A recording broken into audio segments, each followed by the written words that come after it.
we're in a period now, I think, where there are more job openings than there are people looking for work. What's the real problem here?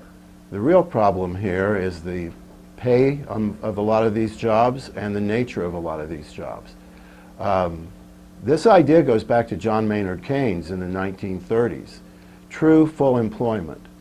The quote in the Democratic Party platform, and this is the most powerful sentence in the platform: "We're committed to doing everything we can to build a full employment economy where everyone has a job," and here's the kicker, "that pays enough to raise a family and live in dignity with a sense of purpose."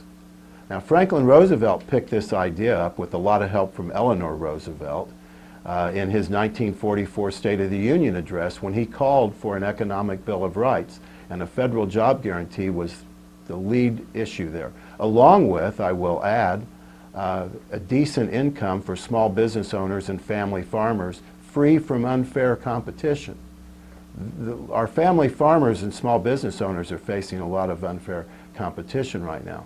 But the problem, in 1945, right after that speech, Congress debated the Full Employment Act of 1945, which included a federal job guarantee.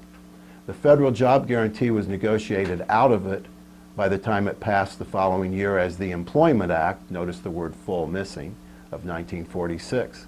Well then, with a series of legislative events over the next decade or two, they redefined full employment from 0% upwards. It's now 6% unemployed is considered full employment.